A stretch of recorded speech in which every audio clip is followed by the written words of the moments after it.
Hola amigos bibliófilos, y hoy toca, no puedo creerlo, Wrap Up.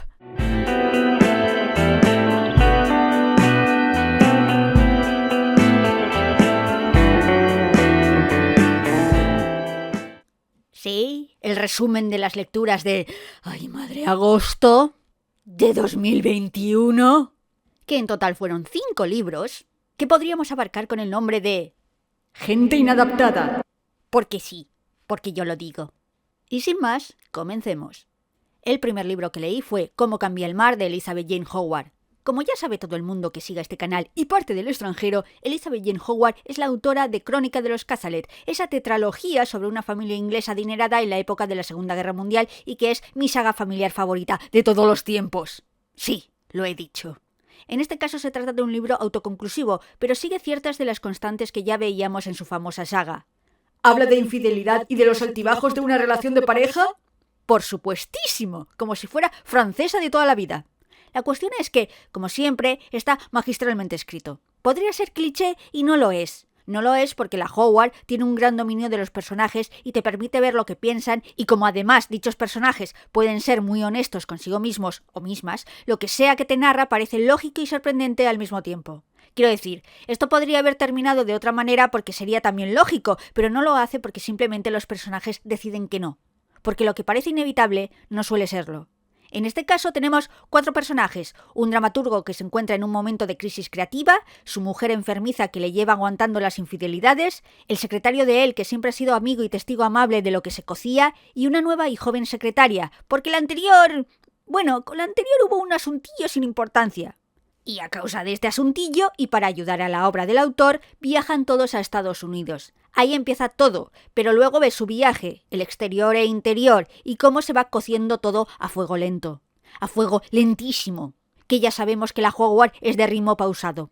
Y a mí me encanta. ¿Es tan buena como Crónica de los Cazalet? Por supuesto que no. Y tampoco creo que lo recomendaría para comenzar con ella, realmente. Pero es una buena novela sobre las relaciones de larga duración, sobre la amistad, sobre el deseo y sobre todo sobre el paso del tiempo. El segundo libro que leí fue Cada corazón un umbral de Seanan McGuire. Primera parte de la saga de Wayward Children, puedo definir este libro como La Patrulla X escrita por Neil Gaiman. Si Neil Gaiman usara muchos más personajes LGBT, que nuestro amigo Neil no es que no los use, pero con este libro tienes que hacer como con la nueva She-Ra. Nadie es hetero hasta que se confirme lo contrario. Pero si hasta hay personajes asexuales, por favor, con lo raro que es eso. Lo de que es como la Patrulla X no es muy discutible desde el mismo momento que Maguire dijo que siempre ha querido escribir una colección mutante y que se lo ha pedido por activa y pasiva a Marvel. ¡Marvel! ¡Cúshala, hombre! ¡Dale algo! La novela va de esta escuela para jóvenes talentos... Perdón. La residencia para niños descarriados de Eleanor West, donde el profesor Charles... donde la directora, Eleanor West... recoge y cuida a niños y niñas que no se adaptan bien a su realidad. Básicamente porque han estado en otros mundos fantásticos. En serio, es lo de la metáfora LGTB de los mutantes. Total, que diría que este libro es de fantasía, pero en realidad no. Porque no ves esos mundos fantásticos. Solo ciertas pinceladas, personajes que te dicen cómo era en el mundo donde estaban, pero no los ves realmente ni ocurre la historia en ninguno de esos mundos, ocurre en nuestro mundo real, donde esos chavales son unos inadaptados, no se pueden adaptar porque no son lo que sus familias querrían que fueran. De nuevo, lo de la metáfora LGBT no es ni disimulada. Y de repente en esa escuela sucede algo. Y la cuestión es que yo creo que hay una especie de murder mystery en este libro porque tenía que haber algún tipo de trama. ¿La necesita? No, pero es que si no, no pasa nada. Es que si no, simplemente son esos personajes hablando. Y digo yo que habrá pensado Seanan McGuire, pues igual ponemos algo. Pero vamos, que si lo necesita o no es opinión de cada uno. Que además el murder mystery es como súper sencillo, es facilísimo saber quién fue. Creo yo que es para darle algo para entretenerse a la persona que está leyendo, pero bueno, que a mí me gustó, pero es muy obviamente una primera parte. El siguiente libro que leí fue Amar y ser sabio, de Josephine Tey, que en este caso consiste en una novela que es parte de la serie protagonizada por el detective Alan Grant, como La hija del tiempo, que es una novela que, como sabéis, me ha gustado muchísimo, y que fue premio Hombre de la Nube.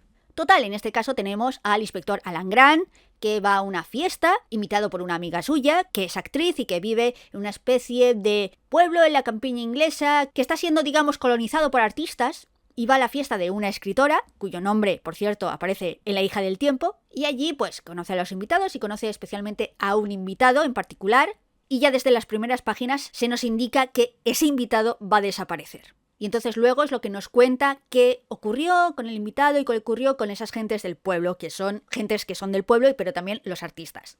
Entonces, es un ejemplar del Cozy Mystery, más o menos. El Cozy Mystery es un quien lo hizo, muy clásico, que suele caracterizarse porque está protagonizado usualmente por un detective aficionado, cosa que no ocurre aquí porque Alan Grant es inspector de policía, pero suele ocurrir en la campiña inglesa o en el mundo rural inglés, en un pueblecito, tiene un tono amable y no hay violencia. Sí puede haber un asesinato, pero no hay sangre, no hay gore, no hay nada de eso. Es algo que pueden leer los niños.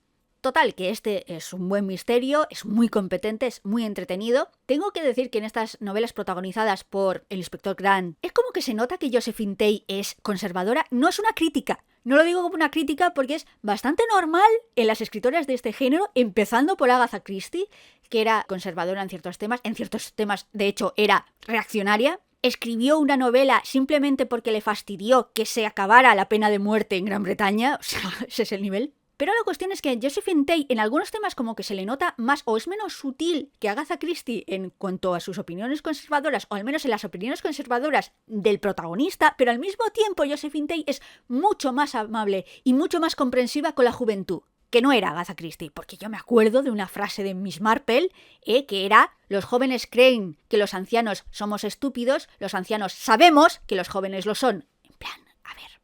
Mientras que Josephine Tey, hay un momento en la novela en que el inspector Grant se encuentra con una joven y hablan y tal, y el inspector Grant en un primer momento opina esas cosas de ay, hay que ver la juventud, pero al mismo tiempo luego piensa, bueno, pero si yo fuera joven ahora, pues haría lo mismo. Y también decir que Josephine Tey, por eso lo de ser conservadora no es una crítica realmente, que también puede ser el personaje, ¿sabéis? Porque las novelas que no están protagonizadas por él no son tan conservadoras, así que es perfectamente posible que sea el personaje. Pero la cuestión es que Josephine Tey también es LGBT friendly. Y, de hecho, ya van varias novelas suyas que tienen referencias a personajes que perfectamente son lesbianas. En plan, ¿lo son? Te lo estoy diciendo, no me parece mal. Y eso, que en esta novela me ha parecido simpático ese detalle, ¿sabes? Porque, a ver, Josephine Tey como que refleja ciertas opiniones en la novela, pero luego, pues, la gente pues tiene orientaciones sexuales diferentes, pues es así. Es una novela, como he dicho, muy entretenida, muy fácil de leer, muy ligera, divertida, típica ironía inglesa, aunque Josephine Tey era escocesa. Y eso que a mí me gustó mucho. ¿Creo que es la mejor novela de Tey? No. Pero ahí. ¿Adiviné qué había pasado antes de que lo dijera la autora? Sí, pero no importa. Era la única cosa lógica que tenía sentido en mi cabeza, pero de verdad que no importa, lo disfruté igual. El siguiente libro que leí fue La policía de la memoria, de Yoko Ogawa, que fue un regalo de Paula. Gracias, Paula. Y lo único que se me ocurre para describir esta novela es ¡fumada! Es que está escrita como una distopía, se supone que es una distopía, pero yo juraría que no es una distopía. Que nos habla de este estado, esta isla. No es Japón, ¿qué va a ser Japón? No es Japón, donde tiene un gobierno autoritario. Japón no es, no sé por qué, no, Japón nunca. Total, es esta isla donde el gobierno, cuando le apetece, pues borra palabras. Y las palabras se borran de la memoria de la gente ya no puede nombrarlas, ya no puede imaginarse el concepto que nombraban, y como que funcionan así, y existe una policía de la memoria que vigila que nadie utilice esas palabras, porque hay ciertas personas que sí que recuerdan palabras y que pueden seguir usándolas, y esas son súper peligrosas para este gobierno en esta isla que, de nuevo, no es Japón. Y dirás tú, ¿esto es una distopía? Y diré, sí, pero no está escrita como una distopía, porque la trama, más concretamente, va sobre esta escritora, que no es Yoko Ogawa, que vive en este estado y las cosas que le ocurren, sobre todo cuando la policía detiene a una familia vecina suya y también lo que ocurre con su editor y tal.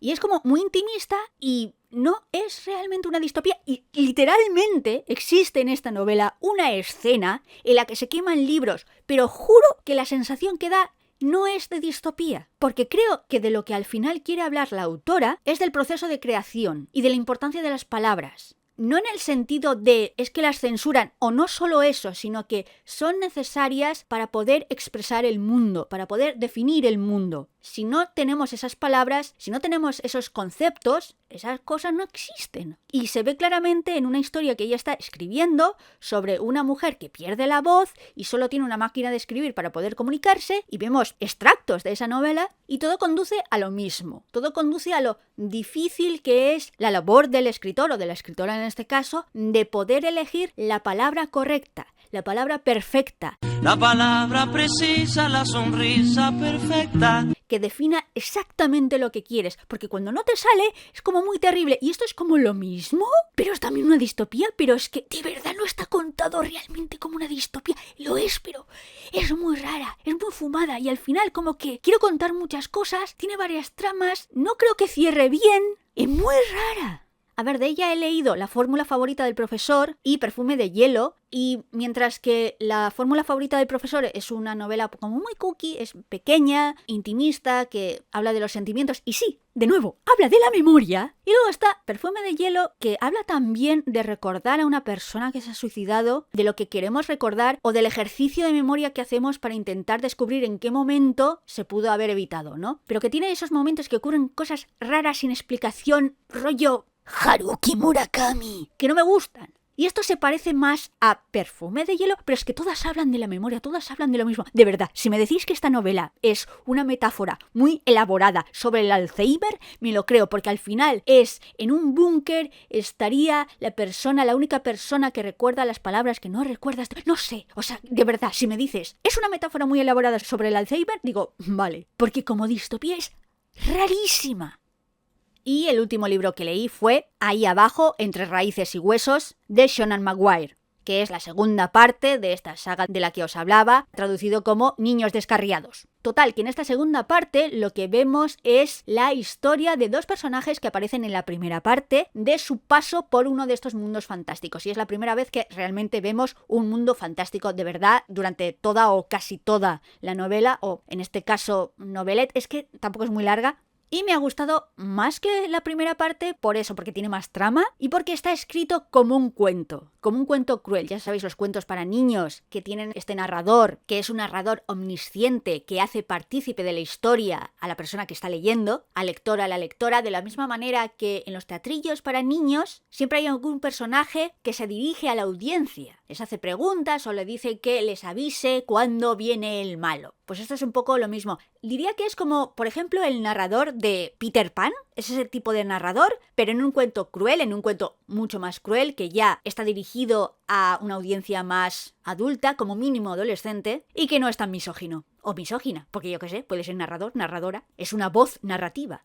Es eso, si tuviera que describirlo de alguna manera, sería un cuento de fantasía, un cuento fantástico, cruel. Una historia que tiene como un cariz atemporal, pero al mismo tiempo habla de temas bastante actuales. Sería como una actualización de eso, de un cuento, de una fábula. Aunque también recordad que realmente los cuentos folclóricos, los de los hermanos Grimm y todos esos, realmente en su origen son cuentos crueles. Quiero decir, creo que este libro de hecho lo que hace es recuperar el tono de esos cuentos, que pasaron por lo que llamamos filtro de disneyficación.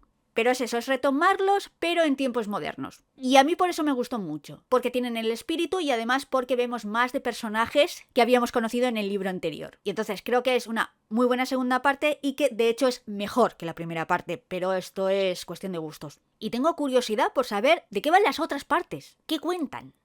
Y bueno, eso es todo, esos son los libros que leí. Mejor tarde que nunca, ¿eh? ¡Feliz año nuevo! Espero que el vídeo os haya gustado o al menos os haya entretenido. Y sin más, me despido. Gracias como siempre por estar ahí, escuchándome. Hasta la próxima vez. Adiós.